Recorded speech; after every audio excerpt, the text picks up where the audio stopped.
মে দিবসের আমন্ত্রিত সকল শ্রমিক নেতৃবৃন্দ,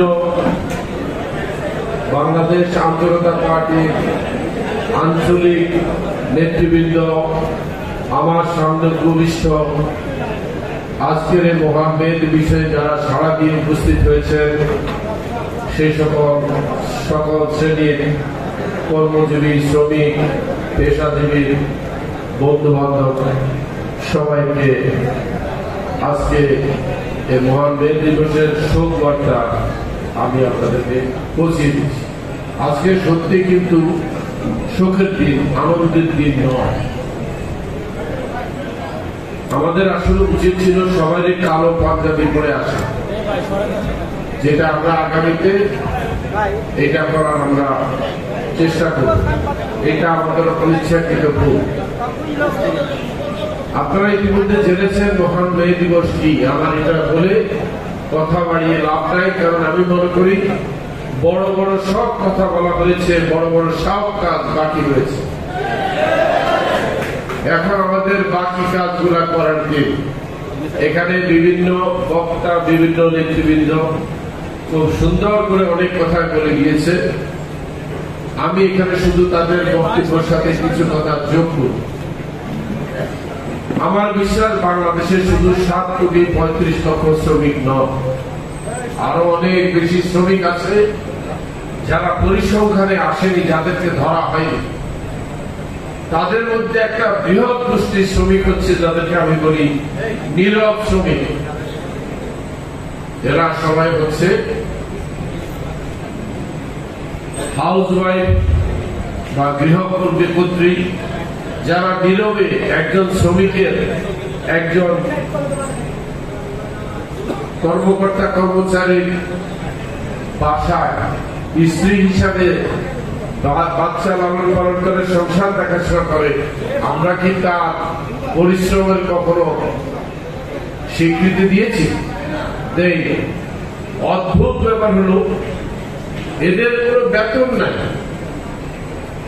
এরা কাজ করে 17-18 ঘন্টা, 20 ঘন্টা। এদের কোনো ছুটি নাই, এদের কোনো বেনিফিট নেই। অথচ এদেরকে নিয়ে আমরা কথা বলতে ভুলে গেছি। আগামীতে বাংলাদেশ জাতীয়তা পার্টির পক্ষ থেকে আমরা তাদেরকেও স্বীকৃতি দেওয়ার ব্যবস্থা করবো, তাদেরকেও মূল্যায়ন করার চেষ্টা করব। তখন দেখবেন আসলে শ্রমিকের সংখ্যা কত। আরো শ্রমিক রয়েছে আমাদের প্রবাসী বন্ধুরা, প্রবাসী ভাইরা। অন্তত 1 কোটি শ্রমিক রয়েছে বিদেশে, যাদেরকে আমি বলি রেমিটেন্স যোদ্ধা। তাদেরকে কিন্তু কেন জানি আমরা অনেকে ভুলে গেছি শ্রমিক বলতে, কারণ তারা তো ডলার পাঠাচ্ছে, তাই তাদেরকে ভুলবশত হয়তো ডলার ম্যান মনে করা হচ্ছে। তারাও শ্রমিক, তারাও বিদেশে অনেক কষ্ট করে। অনেকের সাথে আমার সরাসরি কথা হয়। এমন অনেক শ্রমিক আছে বিদেশে বসে বছরের পর বছর পরিশ্রম করে হাড় ভাঙা কাঁদে নিয়ে টাকা অর্জন করে দেশে পাঠায়, দেশের উন্নয়নে। তাদের একটা বড় ভূমিকা সরাসরি রয়েছে দেশ উন্নয়নে। আমরা শুধু গার্মেন্ট শিল্প, কলকারখানা এদেরকে শ্রমিক বলে সীমাবদ্ধ করলে হবে না। প্রবাসী বন্ধুরাও শ্রমিক। আমি আপনাদের কাছে আজকে একটা স্বীকারোক্তি দিতে কোনো আমার আপত্তি নেই। আপনারা হয়তো একটা জিনিস আজকে নতুন জানবেন। আমি অনেক আগে 1988 সালের জানুয়ারি মাসে আমি কোন একটা উপলক্ষ নিয়ে কানাডা গমন করেছিলাম। এরপরে আমি জীবিকার প্রয়োজনে আমাকে কাজ করতে হয়েছে শ্রমিক লেভেলে, কারণ আমি কোনো শিক্ষিত চাকরি পাইনি। এবং আমার মনে আছে আমার প্রথম চাকরি হয়েছে রেস্টুরেন্টের শ্রমিক হিসাবে। রেস্টুরেন্টে যারা সারাদিন খাওয়া দাওয়া করে তাদের এবং বাবুর্চি সাহেবের যত হাড়ি বাটিল আছে এগুলো মেশিনে পরিষ্কার করা, যদিও মেশিন সিস্টেম ছিল কিন্তু হাত লাগাইতে হতো। এইখান থেকে আমার যাত্রা শুরু। এবং ন্যূনতম মজুরিতে চাকরি করতাম নাম মাত্র। কারণ তখন আমার ওয়ার্ক পারমিট হয়নি, ছিল না। ওই দেশে কাজ করতে গেলে ওয়ার্ক পারমিট লাগে। 1 বছর পরে যখন আমার ওয়ার্ক পারমিট হলো, আমি জীবনে প্রথম শ্রমিক হিসেবে জয়েন করলাম গার্মেন্টস ফ্যাক্টরিতে, এবং আমি অনেকদিন গার্মেন্টস কর্মী হিসেবে কাজ করেছি। আমার সুযোগ হয়েছে সকল শ্রেণীর লোকদের সাথে গার্মেন্টসের কাজ করার সুযোগ হয়েছে, কারণ ধীরে ধীরে ধীরে ধীরে আমার একটা প্রমোশন হয়েছিল ফোরম্যানের। আমি দেখাশোনা করতাম, সকালে ভোরে যেতাম, ফ্যাক্টরি খুলতাম, চাবি আমার কাছে থাকতো। সন্ধ্যা আমি ফ্যাক্টরি চাবি লাগিয়ে মালিকের কাছে চাবি বুঝিয়ে দিতাম। এবং যেই কারণে আমি গার্মেন্টসের শ্রমিকদের কাজ কি, তাদের জীবন কি, তাদের কষ্ট কি অনেকটাই বুঝতে পারি। আমি কখনোই ঠিক মতো ছুটি কাটাতে পারতাম না। সপ্তাহে 6 দিন চাকরি করতাম, ওভারটাইম সহ। যদিও ওষুধ দেশে লেবার ল অনুযায়ী ভালো বেনিফিট দেওয়া হতো, তারপরে সেটা কেন জানি আমার কাছে মনে হয়েছে সঠিক মূল্যায়ন হয়নি। সেখান থেকে যে শিক্ষা আমি পেয়েছি, তাই আমি মনে মনে প্রতিজ্ঞা করেছি, বাংলাদেশে তখন এটা অনেক আগের কথা, এই দল গঠন করার বহু আগের কথা, 12-14 বছর আগের কথা, যখন আমি স্বপ্ন দেখতাম যে বাংলাদেশের গৃহকর্মী, বাংলাদেশের শ্রমিক, রিক্সাওয়ালা, সাধারণ শ্রেণীর লোক যারা মিনিমাম লেভেলে কাজ করে, মানবতার জীবনযাপন করে, তাদের পাশে দাঁড়িয়ে কিছু একটা করতে হবে। কিন্তু এটা জানতাম না কিভাবে করব। তাই মনে মনে একটা প্রেক্ষাপট, একটা মঞ্চ খুঁজে বেড়াচ্ছিলাম। আর এতদিন পরে সেই মঞ্চ তৈরি করতে সক্ষম হয়েছি, এবং সেই মঞ্চের নাম হচ্ছে বাংলাদেশ আওয়ামী জনতা পার্টি। আমাকে অনেক সময় আমার অনেক সাংবাদিক বন্ধুরা একটু খোঁচা বলে বলে যে আপনি নাকি রাজনীতি দল করেছেন আপনার নিজের প্রোটেকশনের জন্য। আমি তখন উত্তর দিয়েছি, যেমন যে বলে আপনি রাজনীতি শুরু করেছেন আপনার জীবনের নিরাপত্তা প্রোটেকশনের জন্য। আমি বলছি, আপনি কত দেখতে চান যে রাজনীতি নেতারা মারা গিয়েছে আততায়ীর হাতে, রাস্তাঘাটে অ্যাক্সিডেন্ট করে, বন্যায়, দুর্যোগে? আল্লাহ ছাড়া কেউ তাদেরকে প্রোটেকশন করতে পারবে না, প্রোটেকশন আসবে আল্লাহ থেকে। আমি রাজনীতি শুরু করেছি মজলুমের পক্ষে কথা বলার জন্য, যেহেতু আমি একজন নির্যাতিত ব্যক্তি। আমি বুঝতে পেরেছি আমার প্রতি যে নির্যাতন করা হয়েছে, আমি একা নই। আমি বহু গণমাধ্যমের বন্ধুদেরকে দেখেছি জেলখানায়, তাদের প্রতি কি নির্যাতন করা হয়েছে। বহু লোকেরা আমি আর্থিকভাবে সহযোগিতা করেছি জেলখানার ভিতরে। বহু সাংবাদিক বন্ধুদের ডেকে এনে খাওয়াইছি, তাদেরকে তরকারি রান্না করে দিয়েছি, জানতে চেয়েছি অন্যায়টা কি, অন্যায় ছিল তারা সত্য কথা মত প্রকাশ করতে গিয়ে বিপদে পড়েছে। আজকে আমাদের একটা বড় অংশ সাংবাদিক বন্ধুরা শুধু বিগত স্বৈরাচারী সরকারের অন্যায়ের বিরুদ্ধে প্রতিবাদ করতে গিয়ে আজকে তারা নির্বাসনে আছে। আমি তাদের প্রতি শ্রদ্ধা রেখে বলবো, তাদের সেই নির্বাসিত জীবনের অবসান ঘটিয়ে তাদের যেন তাদের মাতৃভূমি বাংলাদেশে ফিরিয়ে আনার উদ্যোগ নেওয়া হয়। অনেক বিভিন্ন পেশার মানুষকে আমি নির্যাতিত হতে দেখেছি, কিভাবে তাদেরকে বিনা অপরাধে তাদেরকে জেলখানায় পাঠিয়ে দেওয়া হয়েছে। এইটা হলো এক সাইড। আরেক সাইড হচ্ছে যারা বাইরে আছে, যারা সরাসরি জেলে যায়নি, তারা বাইরে কিভাবে জেল জীবন কাটিয়েছে সেটা আমি দেখেছি। আমি একটি সংগঠন করতাম, এখনো করি, সেটা আমার কর্মসংস্থান সংগঠন, যেখানে লক্ষ লক্ষ লোক বেকার হয়েছিল গত 13 বছর। গত 13টি বছর তারা মানবতার জীবন যাপন করেছে। তাদের অনেকে অপেক্ষা করতে করতে কর্মসংস্থান ফেরত পাবে কাঁদতে কাঁদতে কবরে চলে গিয়েছে। তারা এখন শুধু আমার কাছে স্মৃতি। আমি শপথ করছি, আমি তাদের পরিবারকে ডাকবো, তাদের পরিবারের ন্যায্য হিসাব বুঝিয়ে দেবো, এবং তাদেরকে আমি আবার পুনর্বার কর্মসংস্থানে অধিষ্ঠিত করব। আমি নিজের সাথে ইংলিশে একটা কথা বলা হয়, চ্যারিটি স্টার্টস ফ্রম হোম। দান সদ্গা ঘরের থেকে শুরু করতে হয়। শ্রমিকের ন্যায্য মূল্য দেওয়া, শ্রমিককে 8 ঘন্টা ডিউটি দিয়ে 8 ঘন্টা তাকে বিনোদন, 8 ঘন্টা তার বিশ্রাম, এই সিস্টেম চালু করেছি আমি জেলে যাওয়ার আগে। আবারও আমি শুরু করব, আবার যদি কখনো আমি যদি সেই ধরনের বাণিজ্যিক প্রতিষ্ঠান শুরু করি। আমি শুরু করেছিলাম প্রথম যে শ্রমিকের স্ত্রী যখন সন্তান সম্ভব হবে তখন শ্রমিককে 3 মাসের ছুটি দিতে হবে বেতন সহ। আমি চালু করেছিলাম ব্যক্তিগত পর্যায়ে, এবং তাদেরকে দেয়, এটা আমি শুরু করেছিলাম।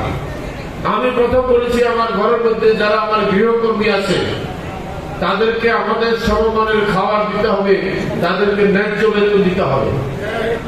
আমি আমার থেকে শুরু করেছি, ওই যে বললাম দান সদকা ঘরের থেকে শুরু করতে হয়। Charity starts from home. আপনি কতটুকু কার্যকর করবেন এটা বোঝা যাবে যেদিন আপনি ঘরের থেকে শুরু করবেন। তাই বড় বক্তৃতা দিয়ে লাভ নেই। অবশ্যই আমরা শ্রমিক বান্ধব একটি রাজনৈতিক দল হয়েছি এবং আমরা এইভাবেই থাকবো। আমি বলেছি অনেকবার আমার রাজনীতির খাই সেই নয় যে আমি সংসদে যেতে চাই। অবশ্যই মহান সংসদ হচ্ছে যেখানে মজদুর লোকের কথা বলতে হবে, আমরা সেখানে আপনাদেরকে পাঠাবো, যোগ্য প্রতিনিধিকে পাঠাবো, আপনারা কথা বলবেন। এবং আমরা যেটা করব, আমরা আপনাদের জন্য কতগুলো কাজ করব ইনশাআল্লাহ আমাদের দলের পক্ষ থেকে। আমরা নিশ্চিত করব যে শ্রমিকরা যে তাদের যে মজুরি, তাদের যে পাওনা, ন্যায্য পাওনা, এইটা যেন বুঝিয়ে দেওয়া হয়। এবং এই কথাটা আমার পূর্ববর্তী বক্তারা বলে গিয়েছেন যে শ্রমিকের ধান শুকানোর আগে তার পাওনা বুঝিয়ে দিতে হবে। আমরা সেটা বাস্তবায়ন করবো ইনশাআল্লাহ। এই কাজে আমরা আপনাদের সাথে থাকবো। বাজার দরের সাথে সামঞ্জস্যপূর্ণ জাতীয় ন্যূনতম মজুরি ঘোষণা করব এবং এটাতে আমরা ভূমিকা রাখবো। এবং যে সরকারে থাকবে তাদেরকে দিয়ে আমরা এটা ঘোষণা করতে ইনশাআল্লাহ সহযোগিতাও করবো, বাধ্য করবো। শ্রমিকদের অবাধ ট্রেড ইউনিয়ন করার অধিকার নিশ্চিত করতে হবে। আমরা সেটাতে কাজ করব এবং প্রতিষ্ঠা করবো ইনশাআল্লাহ। সকল প্রকার চাঁদাবাজি ও দরিদ্র বন্ধ করতে হবে। শ্রমিকরা যেন পরিশ্রম করে সেখান থেকে কাউকে চাঁদা দিতে না হয়। সব ধরনের চাঁদাবাজি বন্ধ করতে হবে। সকল বন্ধ কলকারখানা চালু করতে হবে, একটি কারখানা যেন বন্ধ না থাকে। শ্রমিকদের জন্য পেনশন ভাতা চালু করতে হবে এবং তাদের ন্যায্য মজুরি, পেনশন সহ সব সুবিধা দিতে হবে। আমি ইনশাআল্লাহ চিন্তা করতেছি যদি আমরা রাষ্ট্রের ক্ষমতায় কারোর সাথে যেতে পারি, একাও যেতে পারি, বা আমরা যদি নাও যেতে পারি, আমরা যদি বিরোধী দলও যদি আমরা সংসদে যেতে পারি, আমরা শ্রমিকদের জন্য কতগুলা দাবি দেওয়া করবো। সেটা হচ্ছে শ্রমিকদের সন্তানদের পরিবারের চিকিৎসা হতে হবে ন্যূনতম খরচের মধ্যে। তাদের সমস্ত সন্তানদের শিক্ষা উচ্চ মাধ্যমিক পর্যন্ত বিনামূল্য করতে হবে। শিক্ষা আমাদের জন্মগত অধিকার। সকল শ্রমিকদের খাদ্য নিরাপদ নিশ্চিত করতে হবে। বহু শ্রমিক দেখা গেছে কলকারখানায় পর্যাপ্ত পরিমাণ নিরাপত্তা ব্যবস্থা না থাকার কারণে অবহেলার জন্য তারা তাদের জীবন হারায়, হাত পা অঙ্গহানি হয়। সেটার জন্য পর্যাপ্ত যেন ক্ষতিপূরণ দেওয়া হয় এবং তাকে যেন পুনর্বাসন করা হয়। এটা আমরা নিশ্চিত করবো ইনশাআল্লাহ। শুধু বললে সারাদিন চলে যাবে। শ্রমিকের জন্য আমরা কি কি করতে চাই বললে সারাদিন চলে যাবে। শুধু মনে রাখেন, উদ্দেশ্য যদি সৎ থাকে আমরা সফল হবই। আমরা আপনাদের পাশে আছি। আপনারা আমাদেরকে সহযোগিতার জন্য হাত বাড়িয়ে দেন বা না দেন, সন্দেহ করেন বা না করেন, বিশ্বাস করেন বা না করেন, আমরা আপনাদের সাথে আছি। আমরা আপনাদের থেকে স্বীকৃতি পাওয়ার জন্য দাঁড়িয়ে থাকবো না যে আপনারা আমাদেরকে স্বীকৃতি দিলেন কিনা যে আমরা একটা শ্রমিক বান্ধব রাজনৈতিক দল। আমরা সেই স্বীকৃতির জন্য দাঁড়িয়ে থাকবো না। আমরা আমাদের কাজ করে যাব। একটা জিনিস মনে রাখতে হবে, শ্রমিক বলতে আমরা যেন শুধু নিম্ন আয়ের কম শিক্ষিত দিন মজুরকে যেন শ্রমিক বলে আমরা শেষ করে না দিই। শ্রমিক কিন্তু বিভিন্ন স্তরে আছে। শিক্ষকরাও শ্রমিক, বিভিন্ন পেশাজীবী মানুষ, চাকরিজীবী, তারাও কিন্তু শ্রমিকের মধ্যে শ্রম দেয়। শ্রম দিয়ে যারা আয় করে তারা প্রত্যেকে শ্রমিক। বিভিন্ন লেভেলের শ্রমিক আছে, এক একজনের পরিচিতি এক এক রকম। আমি যদি ক্যাটাগরি করি অন্তত 20 রকমের শ্রমিক পাওয়া যাবে। আমরা যে কয়েকটি কাজ করবো সেটা হচ্ছে অপর্যাপ্ত বয়সের শিশুদেরকে দিয়ে কাজ করানো আমরা বন্ধ করে দেবো। 16 বছরের নিচে কোনো পথ শিশু, কোনো বাচ্চা শিশু যেন কখনো কলকারখানায় কাজ করতে না চায়, সে যেন শিক্ষা আগে শেষ করে। 16 নিচে আমরা কোনো কাজ করতে দেবো না কোনো বাচ্চা শিশুকে, কিশোরকে। এটা একটা অপরাধ, এটা শিশু অপরাধ। এবং যারা গৃহকর্মী থাকবে তাদের জন্য আমরা একটা ন্যূনতম স্কেল তৈরি করে দেবো যে এর নিচে বেতন দেওয়া যাবে না।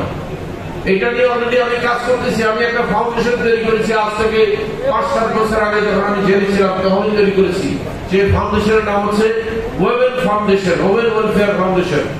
সেখানে আমি ঘোষণা দিয়েছিলাম, সেখানে আমি বলেছিলাম যে আমাদের উদ্দেশ্য হবে অপরিণত বয়সে বিয়ে রোধ করা,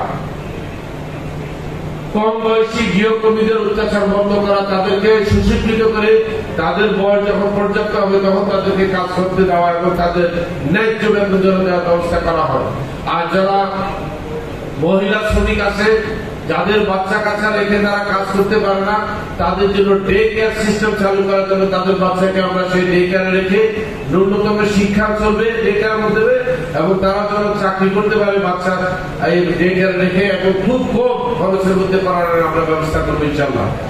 এবং আমাদের মধ্যে একটা জিনিস আমরা তৈরি করবো, এই প্রথম আমরা এই জিনিসটা চালু করবো, এটা বাধ্যতামূলক। প্রত্যেক পুরুষ কর্মী, প্রত্যেক পুরুষ নাগরিক, প্রত্যেক নারী নাগরিককে সম্মান দিতে হবে।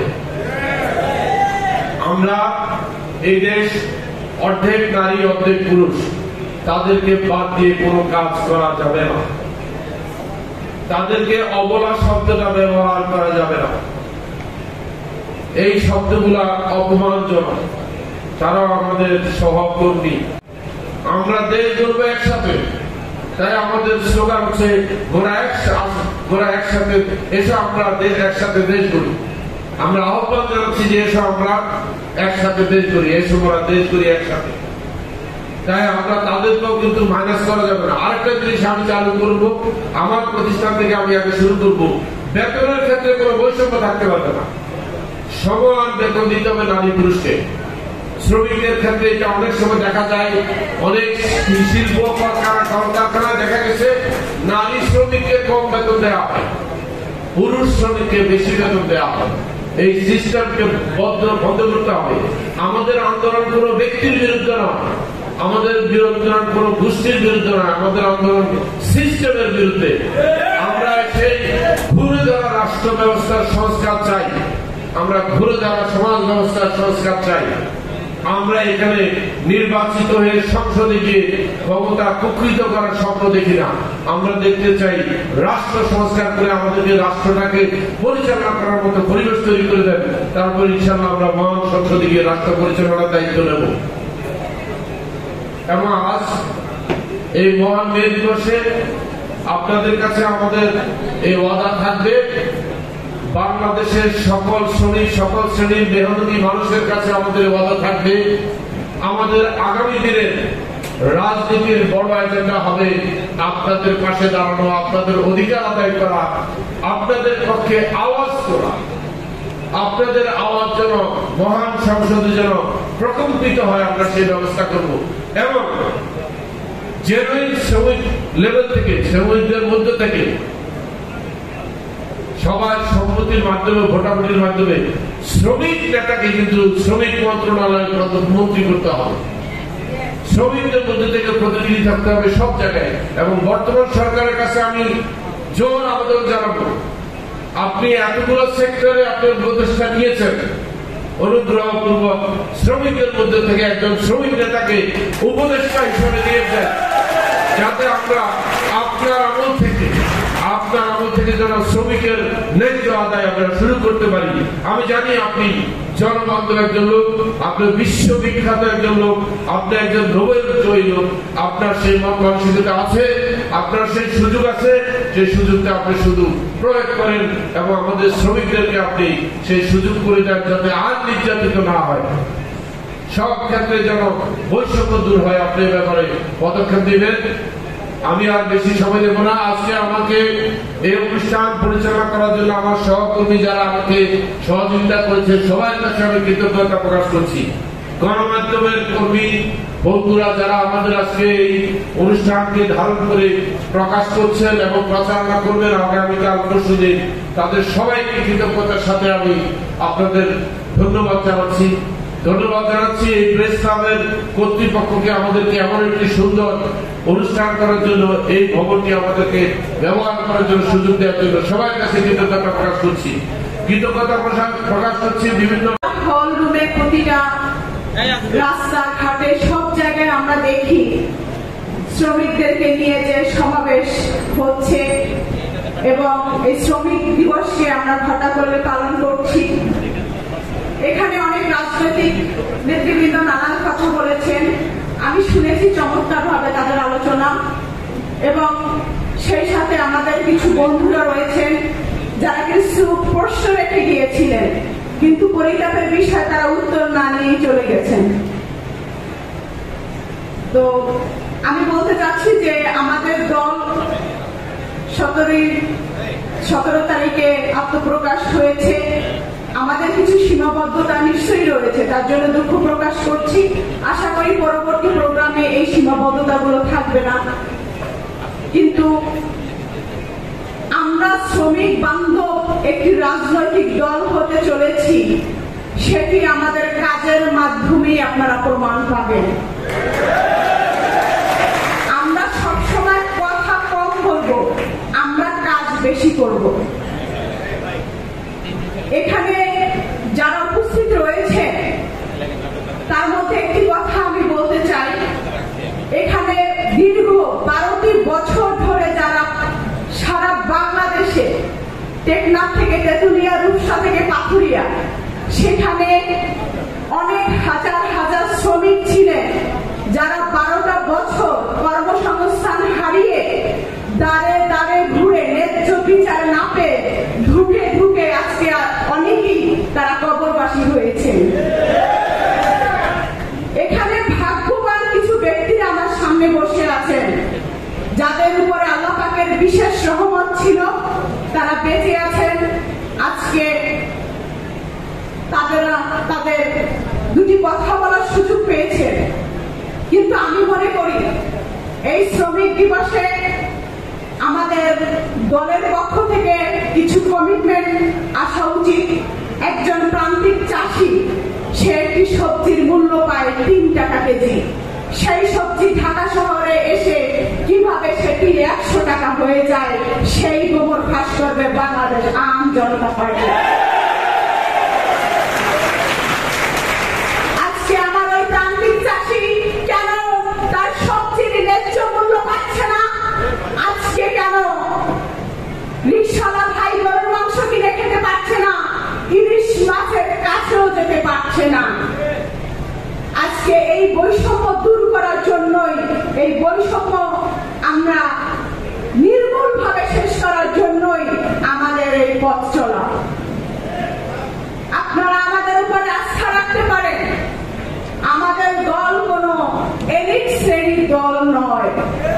নিশ্চয়ই আপনারা সেটি ইতিমধ্যে উপলব্ধি করতে পেরেছেন। আপনারা দেখেছেন যে আমরা আসলে কাদেরকে নিয়ে রাজনীতি করছি।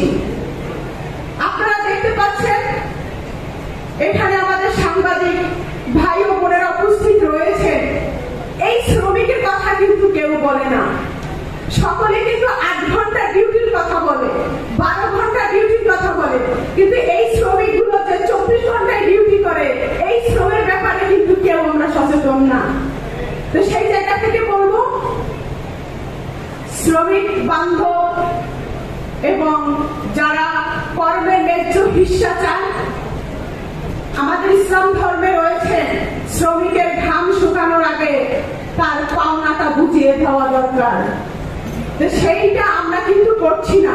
যেটি ইতিমধ্যে আলোচনা হয়েছে যে সারা মাস ডিউটি করার পরও, পরিশ্রম করার পরও বেতন ভাতার জন্য আবার আন্দোলন করতে হয়।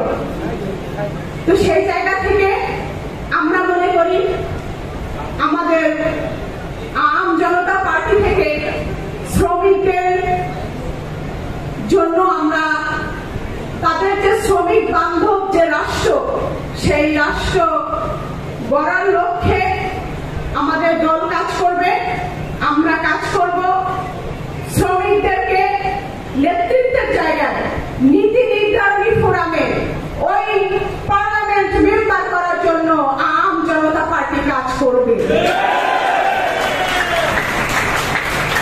সংসদে যারা আইন পাস করে তারা কেউ শ্রমিক নয়, তারা সকলে এসি রুমে বসে থাকে, তারা বুঝে না শ্রমিকের কি কষ্ট, যে কি বেদনা।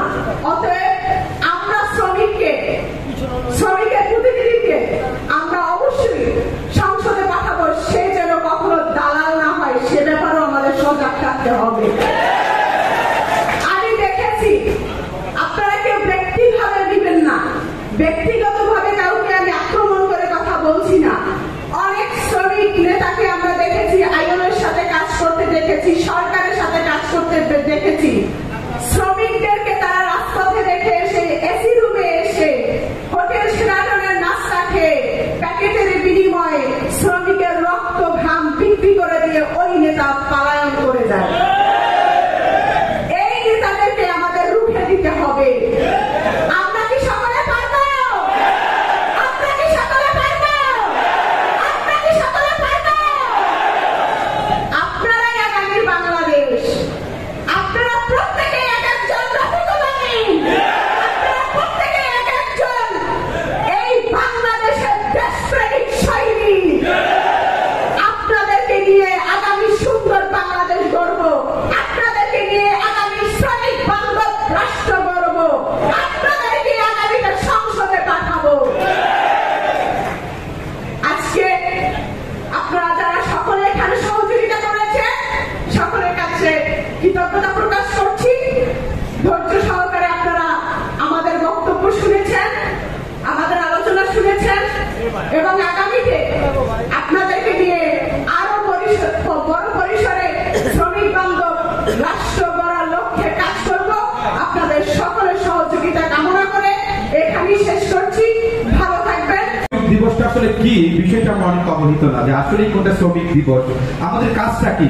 শ্রমিক দিবস মানে কি আজকে মালিকরা আমাদেরকে কিছু খাওয়াবে, মালিকরা কিছু উপঢৌকন দেবে, মালিকদের আবার নতুন একটি দাসত্ব শৃঙ্খলাবদ্ধ একটি রাষ্ট্র ব্যবস্থা কায়েম করার জন্য আন্তর্জাতিক শ্রমিক দিবসে শ্রমিকদেরকে ব্যবহার করার রাস্তা তৈরি করবে কিনা সেটা আপনাদের বুঝতে হবে। আমাদের বাংলাদেশ সহ প্রত্যেকটা country, two classes people exist in this country, not only Bangladesh, overall প্রত্যেকটা দেশে দুইটা শ্রেণী পেশার লোক থাকে, একটা হচ্ছে শোষিত, একটা হচ্ছে শোষণকারী। কারণ আপনি কোন শ্রেণীতে রয়েছেন? বাংলাদেশে দীর্ঘদিন যাবৎ শোষণ, নির্যাতন, নিপীড়নের জাতাকলে হাজার লক্ষ লক্ষ শ্রমিক বঞ্চিত হয়েছে, বৈষম্যের শিকার হয়েছে না? হয়েছে। তো এই যে শ্রমিক দিবসটাকে আমাদেরকে মাথায় রাখতে হবে। এই আন্তর্জাতিক শ্রমিক দিবস এসে সেমিনারে এসে শুধু আপনার শ্রমিকদের কথা শোনা, মালিক পক্ষের কথা শোনার জন্য আন্তর্জাতিক শ্রমিক দিবস নয়। শ্রমিক দিবস হচ্ছে আপনার অধিকার কোনটুকু সেইটুকু আপনার জানা এবং বাস্তবায়ন করার উপায়গুলি খুঁজে বের করাই হচ্ছে আন্তর্জাতিক শ্রমিক দিবসের প্রতিপাদ্য বিষয়। খালি শুনবেন সারাক্ষণ মালিকরা বলছে এটা করো, that's your work, that's your work, that's right, that's রং, এটাই শুধু করবেন সারা জীবন? এটা কি আমরা শ্রমিক শ্রেণী এটাই শুধু করবো? না। এখন international labour law said that one labour invest on the 8 hours duty for him, তার জন্য সে 8 ঘন্টা ডিউটি করবে তার রাষ্ট্রের জন্য। তো সব শ্রমিক না, there are many kinds of labor in our country, not only in our country but also the whole world. অনেকগুলো ক্লাস রয়েছে, যেমন আপনি মনে করেন একটা মাটি কাটে, ওই বেটা 8 ঘন্টা ডিউটি করলো, গার্মেন্টসে ডিউটি 8 ঘন্টা, কিন্তু যে বেটা অগ্নি যেখানে হচ্ছে, যেখানে স্ক্রিনের কাজ করছে, পাতের কাজ করছে, ওই শ্রমিকগুলোকে 8 ঘন্টা 10 ঘন্টা ডিউটি করা সম্ভব আগুনের সামনে থেকে? সুতরাং সেটা ইন্টারন্যাশনাল ল, এবং আমার দেশের শ্রম মন্ত্রণালয় যদি নির্ধারিত করতে হবে 4 ঘন্টা হোক 5 ঘন্টা হোক, তার একটা মিনিট পরে আমার দেশের শ্রমিক সেখানে ডিউটি করতে বাধ্য নয়। কিছুদিন পূর্বে আপনারা জানেন শ্রম মন্ত্রণালয়ের দায়িত্ব ছিল উপদেষ্টা আসিফ মাহমুদ সজীব ভুইয়া, সে আমার ছোট ভাই। আমরা বসেছিলাম যে বাংলাদেশের মন্ত্রণালয় তোমার দায়িত্ব পেয়েছে, অনেক কিছুই করছে, অনেক আলোচনা হচ্ছে, শ্রমিকদের জন্য তোমার স্পেসিফিক কি কাজ করছো। এখনো পর্যন্ত এই সরকারও শ্রমিকদের জন্য দৃশ্যমান কোন প্রকার পদক্ষেপ গ্রহণ করে না। আপনাদের জন্য করছে? গার্মেন্ট থেকে শ্রমিক ছাঁটাই করছে নো। অনেক গার্মেন্টস শ্রমিক বন্ধ হয়ে গেছে, অনেক গার্মেন্টস এর জায়গায় শ্রমিকরা এখন গার্মেন্টস এর শ্রমিকরা দেখেন সচরাচর ন্যূনতম রুলস এন্ড রেগুলেশন সেট দেয় একজন শ্রমিককে যদি আপনার ছাঁটাই করতে হয় তাকে আগে সেটা 2-3 মাস আগে তাকে নোটিশ দিতে হবে এবং পরবর্তী 3 মাসের বেতন ভাতা দিয়ে তারপর তাকে সেই জায়গা থেকে ছাড়াই করতে হবে। কিন্তু আমার দেশের এই অথর্ব প্রশাসক, এই অথর্ব রাষ্ট্র, এই অথর্ব রাষ্ট্র যে নেতৃত্ব দেওয়া রয়েছে তার আসতে হয় না। আজকে একজন শ্রমজীবী মানুষ ডিউটি করে বাসায় ফিরেছে, পরের দিন আসতে বলে তোমার চাকরি নেই, তোমার জয়েন করতে হবে না। আমি কত মানি এই ধরনের রাষ্ট্র ব্যবস্থা, এই ধরনের শ্রম ব্যবস্থার বিরুদ্ধে। নোটিশ নাই, কিছু নাই, আসলে আর বললাম সঙ্গে আমি করবো না। অথচ বাংলাদেশের এই সভ্যতা, এই পার্সিয়ান সভ্যতা, সারা বিশ্ব সভ্যতা শ্রমিকের ঘামে জর্জরিত রক্তের মাধ্যমে তৈরি হয়েছে।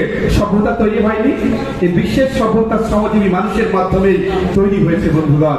সুতরাং সেই জায়গায় আমি বলবো যে আপনারা শ্রমিক যারা রয়েছে, আমি তার সাথে আলোচনা সাক্ষাতে বললাম যে ট্রেড ইউনিয়ন করার জন্য কিছু রুলস রেগুলেশন আছে, কিভাবে ট্রেড ইউনিয়ন করতে হয়। কিছু রুলস গুলো এত টাফ, তারা সেইখানে গিয়ে ওই ট্রেড ইউনিয়ন করতে অনেক বাধা পোহাতে হবে। আমি শ্রমিক, ট্রেড ইউনিয়ন হলে আমার কিছু অধিকার আছে না, আমার সুবিধা আছে না, তো সেইগুলো পাওয়ার জন্য আমাকে কেন, আমি শ্রমিক, শ্রমজীবী মানুষ, আমাকে কেন রুলস রেগুলেশন মানতে বাইন্ডিং দিতে হবে, আমি যাতে তার অন্তর্ভুক্ত না হতে পারি। এখন একটি শ্রমিক নেতা বাংলাদেশের শাহজাহান খানকে চিনেন না? চট্টগ্রাম কোর্টের মধ্যে অত্যন্ত দুঃখের সাথে বলতে হয় 193 জন লস্কর নিয়োগ হয়েছে, যার মধ্যে 192 জনই ওনার সুপারিশে। এই হচ্ছে বাংলাদেশের পরিবহন শ্রমিকদের নেতা। কত বড় নেতা চিন্তা করেছেন? কোর্টে রয়েছে যে তাদের চিন্তা ভাবনা ছিল তাদের পার্সোনাল প্যাট্রোনাইজিং এর মাধ্যমে সেই জায়গায় নিয়োগ হয়। এখন শ্রমনেতা কারা হবে? আপনারা, আমি আপনাদের সবাই অনুরোধ জানাতে চাই যারা শ্রমের সাথে জড়িত রয়েছে, যারা শ্রমজীবী মানুষ। অনেকে বলে আমি তো কামলা, আমি কাজ করে খাই, আমার কেন শিক্ষিত হতে হবে, আমার শিক্ষিত দরকার নাই। বাইরে আপনাদের মাথায় রাখতে হবে আপনার অর্থে, আপনার টাকায় যারা অ্যাডমিনিস্ট্রেশনের দায়িত্ব পালন করছেন, যারা এসপি হচ্ছেন, ডিসি হচ্ছেন, যারা হচ্ছে রাষ্ট্রের সেবক, যারা হচ্ছে রাষ্ট্রের কাজের লোক, আপনাদের সেবা করা তাদের নৈতিক দায়িত্ব। কোনো না কোনো ভাবে তো সবাই শ্রমিক, তাই না? আপনি শ্রমিক, আমি শ্রমিক। এবং আপনাদের অধিকার বাস্তবায়ন করতে হলে অবশ্যই আপনাদেরকে মেধা অর্জন করতে হবে। কোন ধরনের মেধা? আল্লাহ তো সব মেধা তো আমার দরকার নাই। আমার শ্রমের, আমি শ্রমিক, আমার কোন অধিকার গুলো রয়েছে, কোন অধিকার গুলো আমি বাস্তবায়ন করতে পারবো। আর বেসিক্যালি বাংলাদেশের মধ্যে সেক্সুয়ালি হ্যারাসমেন্টের 98% শিকার হয় আমার মা বোনেরা বিভিন্ন কলকারখানা, শিল্প কারখানায় চাকরি করতে গিয়ে। কেন আমার মা বোনদের নিরাপত্তা থাকবে না? সুতরাং আমি বলতে চাই, প্রথমত শ্রমিকদের 8 ঘন্টা ডিউটি সেটা নিশ্চিত করতে হবে। তার পরবর্তী যে ওভারটাইম হিসেবে কাউন্ট হবে এবং সেই জায়গায় ওভারটাইম একজন শ্রমিক, একজন শিল্প কারখানা শ্রমিক, গার্মেন্টস শ্রমিক, বিভিন্ন শ্রমিক, বদলি শ্রমিক, সে যাতে কোনোভাবে মালিক তার উপর চাপ প্রয়োগ করতে না পারে, তার বাড়িতে মরে গেছে তবু তোমার এখানে ডিউটি করতে হবে, সেই ধরনের রুলস রেগুলেশন যাতে না হয় সেটা কিন্তু শ্রম মন্ত্রণালয় নিশ্চিত করতে হবে। বাড়িতে মহিলা গেছে তোমার এখন করতেই হইব, সেই নীতির মধ্যে আমরা শ্রমজীবী মানুষদেরকে রাখতে চাই না। আমার মা বোনরা যারা রয়েছেন, আমার দেশের পোশাক শ্রমিককে বিশ্বের দ্বিতীয় অবস্থানে যারা নিয়ে গেছেন, তাদেরকে কিন্তু একটা বিষয় মাথায় রাখতে হবে। মা বোনদেরকে অবশ্যই তাদের কারখানা শ্রমিক হোক, গার্মেন্ট শ্রমিক হোক, শিল্প কারখানায় থাকুক, তাদেরকে কাজের নিশ্চয়তা দিতে হবে। সেক্সুয়ালি হ্যারাসমেন্টের হাত থেকে সঠিক রুলস রেগুলেশনের মাধ্যমে তাদেরকে নিরাপত্তা প্রদান করতে হবে।